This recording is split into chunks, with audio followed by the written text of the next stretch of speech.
being, telling you exactly how these rates are going to affect their payment. We just realized, like you said, a couple cups of coffee, it's not going to be the biggest difference in the world. And then secondly, that there's light at the end of the tunnel, that these rates will inevitably go back down.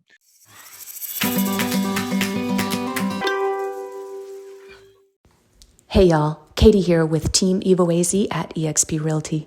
We are so excited for season 4 of Real with Matt and Katie, and we have so much juicy real estate goodness lined up for you for this season. Thank you so much for following us and for listening to our show. Remember, we are based in the Phoenix, Arizona area, so if you're interested in buying a home, selling a home, or you just have general real estate questions, please don't hesitate to reach out to us. We are a valley-wide team. Our handle is at Team Evo AZ on all of your favorite social media platforms. Enjoy the show. Hey, everybody, it's Katie and Matt. We are the real estate married couple talking a lot about real estate and a little bit about life based in Phoenix, Arizona. Or the opposite. What? Sometimes a lot about life and a little about real estate. You just never know. You just never know. But today we have Ryan back with us again. It is our monthly market update. We're going to talk about what happened in 2021. I got a little year in review for you guys, and we're going to talk about what we're thinking for 2022 or what the experts out there are saying. Ryan, we always start off with rates, so take it away. All right. Gosh, it's been a busy 2022 so far in the mortgage and interest rate field. So we did see a pretty big jump in interest rates over the past few weeks. They went from, at the end of 2021, about 3% on average. They jumped up about 0.5% to a 3.5% average is what we're seeing right now between an FHA and a conventional loan. And as we had discussed in other podcasts, that the main reason for our prediction for rising rates this year are two things. One, inflation right now is at pretty much a 20-year high. It's at about 7%, and inflation is bad for interest rates. So that's one thing. And the second thing is when the pandemic hit back in March of 2020, the Fed jumped in and started buying down interest rates. And since inflation is so hot, they've really been saying for a long time, for the past 8 months, that they're going to stop these bond purchases, which kept rates low during the pandemic to keep people borrowing money and to keep the economy going. So those two things are really why we're seeing a rise in interest rates. Now, it happened faster than we were expecting because in December, the Fed did meet and they said they're going to get a little bit more aggressive than we initially thought. So it looks like they're going to be increasing the Fed fund rate maybe 3 times as early as March is when they're going to start that, because they really want to combat getting inflation back down. So that's what we're seeing. And just the announcement of that is what kind of spooked the market and why we saw the jump in interest rates. So a few things though, and in the past, when we've seen jumps in inflation, for instance, back in the early 1980s, and we saw it in the late 1990s, the one tool that the Fed has to actually lower it is raising these fund rates. So that is going to happen, as I mentioned, probably 3 times this year. But the good thing for interest rates with that is inflation does go down. And when it does, that's actually good for rates. So really our prediction, and what we kind of share this with a lot of other experts out there, is as things are changing, as the initial Fed fund rate maybe goes up in March and they stop the bond purchasing, rates are going to go higher, maybe 3.75, maybe towards 4%, which is still historically really great interest rates. But they do feel once we get a handle on inflation, that's really what hurts interest rates the most. We'll maybe start seeing them go back down towards the second half of the year. So that's kind of the prediction, maybe kind of more towards the 3% range. So I know it's a lot to unpack, but that's kind of, where we're at, why we've seen an increase, and why we think things are going to improve towards the end of the year. Are you seeing a decrease in mortgage applications? You are? Oh, no, actually. Oh, you're not? I was saying, yep, good question. I'm glad you asked. We're actually seeing an increase in applications. The past 2.5 weeks, we've been extremely busy. And historically, when rates are going up, people who were on the fence before kind of get off the fence and they want to start buying. We've had people who are always waiting, they're like, we're waiting for things to slow down, which hasn't happened. Things are just as hot as ever. Yep. And now that they see the rates are going up, they're getting off the fence and starting to buy. So no, we've actually been busier. I'm sure you guys have kind of seen that as well. We've been incredibly busy. Yeah. I mean, we started the year off with a bang, and I was pulling, statistics, because I always keep an eye on numbers, of course. And last month when we did this, we were right around like a little over 5,000 listings, Maricopa County and Pinal County combined, single family residences. That's pretty much all that I look at. That's really the market we work in. And we're at 3,700-ish right now. Yeah. So, I mean, incredible deficit, really. And we all know the good old law of supply and demand, right? So. Absolutely. And a lot of people have been calling me about how this is going to be affecting their payments. And, I just wanted to kind of give you guys an idea of what that looks like. So, at a 3% on like a $350,000 purchase price, when you add in estimated taxes and homeowners insurance. So if you're buying a house last month, the payment would have been about $1,850. Now, at the 3.5% rate is probably about $1,940. So that's about a $90 difference in payment. If you even go up to like a $400,000 range, it's going to be about a $100 difference in payment. So nothing too crazy, nothing too substantial. I mean, you could skip going to coffee a few times, each month to kind of make that up. But we are seeing people who are really, getting that urgency and getting in. And just know, if you do, you could still look into refinancing down the road anyways, if we do see that pullback in rates like we're hoping for towards the end of the year. And I think the message that you're sending right now, I don't think many people are kind of sending that message. The general public usually ends up hearing, hey, Fed's talking, rates are going to go up, rates are going up. We're not going to see these lows again, or we're not going to see any drops. And I think the information that you've just delivered, being, telling you exactly how these rates are going to affect their payment. We just realized, like you said, a couple cups of coffee, it's not going to be the biggest difference in the world. And then secondly, that there's light at the end of the tunnel, that these rates will inevitably go back down. Yes. So I think with that, I think that's really good information for any prospective buyer that's juggling a lot in life. And that this information of rates going up is adding to some stress. It might be kind of artificially creating some sense of urgency. As much as we love to sell homes and people buy homes and all this, we want people to do it right and have a very good emotional feeling behind it, and not have these artificial feelings, because those are inevitably going to surface in life, as we all know. And it just sucks when you're a buyer and this surfaces at the 11th hour or something like that, like you're just trying to make things work. On the other side of things, this could prove to be a really good position for buyers who are maybe a little bit more risk adverse, saying, hey, you know what, I'm going to bank on the fact that rates are going to go back down. Because as Kate said, we do have, supply and demand at this point, and that's not really made off of rates. It's really created off our inventory, which is so low. So if all of a sudden, rates are trickling up and a lot of people pump the brakes, this could create a really good buying opportunity for those that really do see the future and say, it might be a little bit less competition. We might be able to get a little bit better of a deal. Who knows? And kind of bank on the fact that, within 6 months to a year or so, we'll refi, or maybe we'll talk to Ryan about how we can get our PMI off and maybe do some remodeling, put less money down and go that route. That's a great point, because equity is still rising, and we're still predicted to have, increased equity again this year. Maybe not at the exact levels that we had last year, but we're still. You think so? I think we're going to see a wave, and I think we're going to see a lot of interesting things happen this year. And I don't want to go off on some crazy tangent, but I know that, yes, you do. I do. I love that. That's what you do. It is. I think, ultimately, everyone buckle up. No, I think, we've got some interesting things happening nationally and, and locally in Arizona, mostly. Like you said, Ryan, the quantitative easing, all this stuff's been backed off. The Fed's not going to be giving the money that they're going to be seeing that. We're going to be seeing that in rates. Okay. We all know that we're still pretty much kind of knee deep in the pandemic, or I will say shoulder deep, but I'm sensing that this is fading.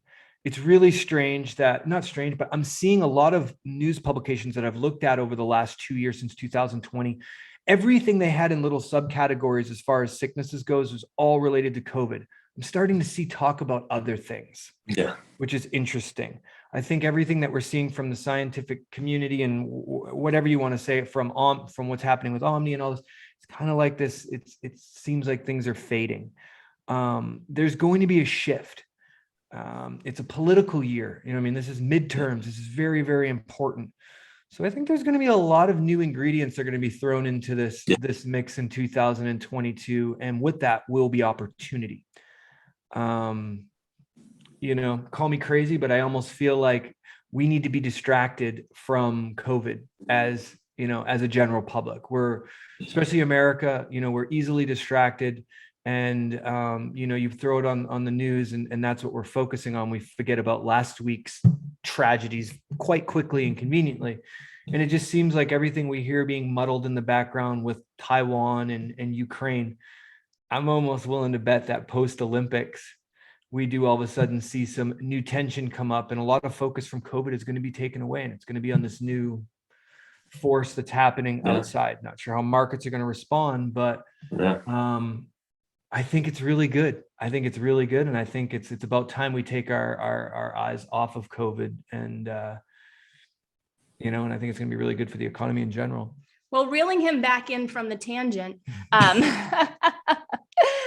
there has, you know, KCM, Keeping Current Matters. I absolutely love that publication. I read it quite frequently. And they had an article that just came out very recently that I totally agree with and I thought was really great information. And it was titled 4 Reasons That We'll See More Real Estate Activity This Year. More. Wow. You know, there's pent up demand with sellers. For the past 10 years, people have been living in their homes longer than the historical average, right? Before it was what, 3 to 5 years? When we first got our licenses decades ago, that's what it was.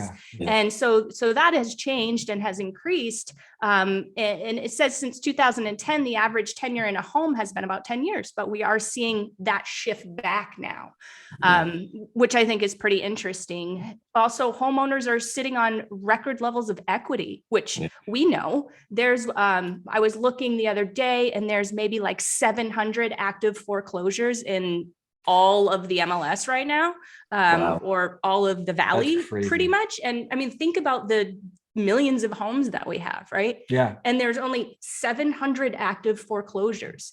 It just tells us that people are sitting on massive amounts of equity. Yeah. And people are still suffering from, probably, you look at it, 10 years, it's pretty convenient. What did we experience 10 years ago? Right. Probably it was the bottom of our worst market in the history that we've seen in Arizona. So I think a lot of people are probably going to be climbing out of this, almost like we called it before, the PTSD or financial, you know, post. Right. So, of that scenario when a lot of people lost their homes and they really went through, you know, the bottom of the bottom.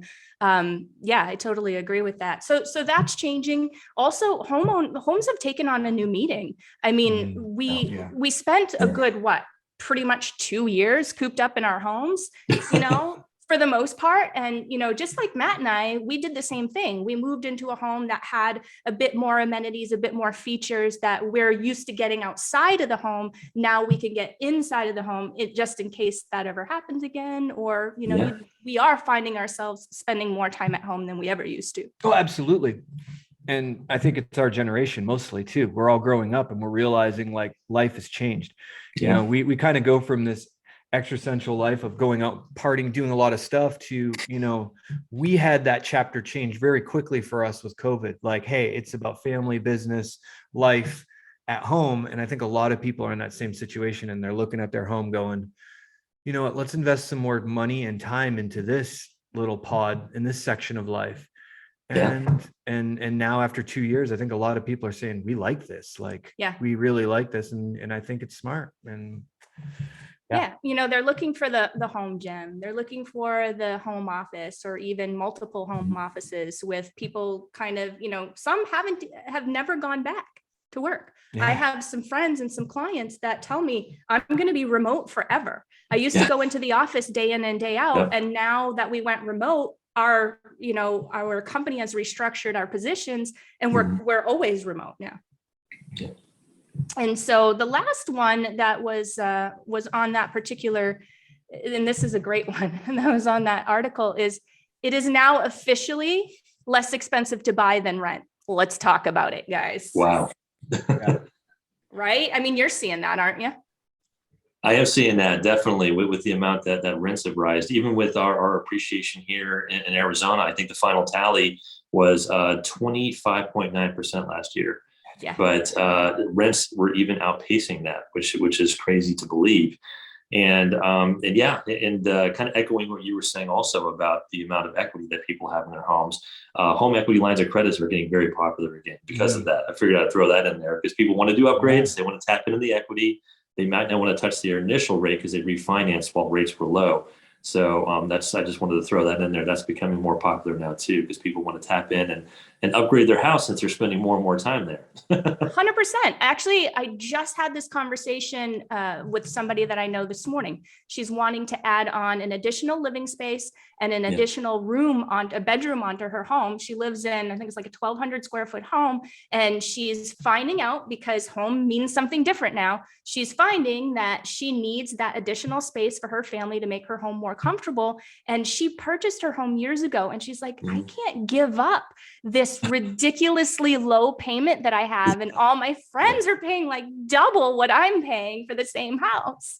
And so she finds that it makes a lot more financial sense for her. And she's a pretty smart gal. She's done her homework. It makes more financial sense for her to dig into her massive amount of equity that she's accumulated over the last few years to upgrade her home. Of course, we had that discussion. We don't want to be the biggest, best home in the neighborhood. So she's not. We had that discussion. But you're exactly right. And we're seeing it too. And we're advising a lot on that.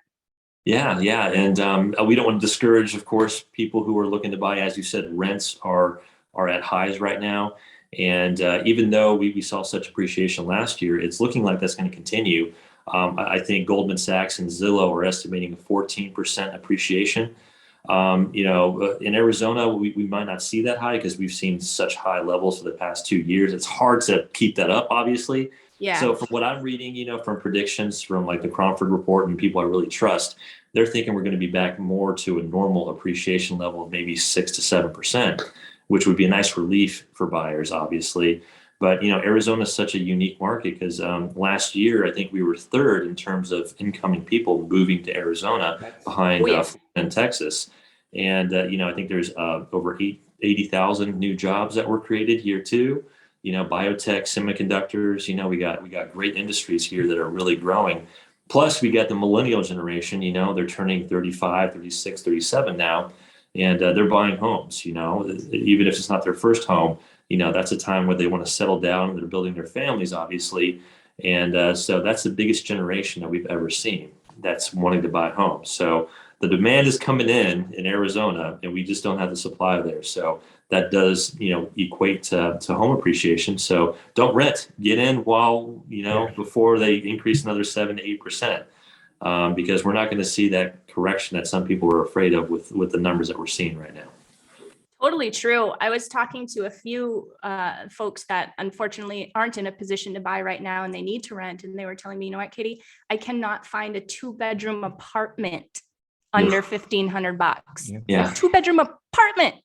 And I'm like, oh, remember when $1,500 got you a 2,500 square foot house? I mean, in the middle of town, it's crazy. Yeah. But we all talked about it. We all said it. We all used to laugh and say, look at California prices. People pay that much, and joke's on us. It's here. But I think at the end of the day, like it's good. It's a very good thing. It's really tough for obviously a lot of people, but I guess this is what you get when you ask for appreciation in healthy economies. If you want to have a healthy economy and lots of opportunity and light at the end of the tunnel, you got to pay something. So I do think this is a really good thing. Arizona's on the map, especially you're saying with the semiconductor, there's we are going to be a big player. We're going to be attracting a lot of new industries that tentacle off of the semiconductor. Yes, and sorry to interrupt you, but I like doing that. So I run that Big Moms group in the East Valley of Arizona, right? Well, I call it the East Valley. That's where it started, but it's now across the entire state. And I am seeing a lot of moms coming into our group, moving here because their husbands are steel workers or construction workers, and they're working on these giant buildings that are coming in for these And industries. It's just the beginning, because then you look at that, what that's bringing right now, and it's bringing a lot of, all these jobs, like you said. And once these plants are completed, they're going to be bringing in a whole new wave of jobs. They're going to be very, very high paying jobs. You look at what's happening with Arizona's luxury market. There is more confidence there than ever. It's actually now on a top 10 list of international spots. Wow. For people that have been looking, a lot of people that, have real estate all over the world and luxury locations. Arizona is now one of these spots that's considered, which is huge. That says a lot about the future. That says a lot about the confidence, in our economy. And they're big tickets too. So for the last 10 years, I've been writing a blog for Arizona Foothills Magazine. It's a luxury magazine. They've got a website, highly trafficked. And so the blog every week that I write is just on the top 10 sales in the area, in the valley, each week. And the last, the first few years, even 7 years, when I'd write it, I'd have 10, so it's 10. So I'd have some that were in the 900s, maybe, a couple, maybe I'd get a 2 million. Woo! And that was a really big week, right? Oh yeah.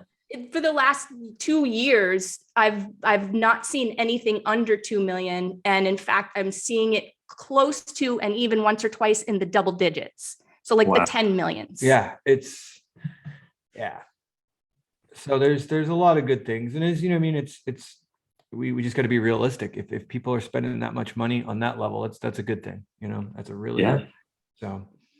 And kind of echoing back with the amount of demand that we're going to be having here with the new jobs, and of course the millennial generation buying, what we obviously need is new home builds to take care of some of this demand, or else we don't want to fix supply when we got so many new jobs and new people wanting to buy here. So that's going to be key too, because obviously construction slowed down with the pandemic and supply chain issues, and that's a big key, and that's what we're all hoping for is those supply chain issues go away. We have qualified employers here that are willing to go in and start building these homes, which we obviously need. Yeah, absolutely. Yeah. Anything else to add, guys? No, I just think in general, like 2022 is going to be another great year in Arizona. Yep. And I think it's just, there's going to be a lot of great years even following that. The industry that's moving in here is permanent industry. I wouldn't say permanent, because I guess nothing's permanent, but more permanent than we've seen. And I think there's a lot of confidence there. And you're seeing that even on commercial leases that are being taken for new restaurants and stuff like that. Unbelievable, the stuff that people are taking right now. There's confidence on so many levels of our economy. Well, and speaking of restaurants, something that we've noticed too, we're kind of restaurant frequenters, is now we can't get a table. Forget going anywhere at 5 o'clock. 6 o'clock. Yeah, because you're not getting a table. There's a line out the door. The place is packed. And that is a change from really the last, I don't know, year and a half. Oh gosh. Yeah. And anyway, just notice that there's just a lot of spending happening. It's a great sign of a shift, kind of like Matt was alluding to. So yeah, I agree. That's great. Yeah. So be frugal, save your money, but don't be afraid to spend at the same time, right? Support local. All right, guys. Well, thank you so much. If you're interested in being a guest on the show, please follow us at Team Evoazy. We're on Facebook, we're on YouTube, we're on Instagram. Give us a like and send us a message. Let us know why you'd like to be a guest. Also, while you're there, please subscribe, download, and rate us while you're listening to this podcast right now on your favorite podcast platform, so that we can get the real info out to the real people. All right, Ryan, it's been awesome. Thank you so much. Thanks for having me, guys. Bye. Happy New Year's, everybody.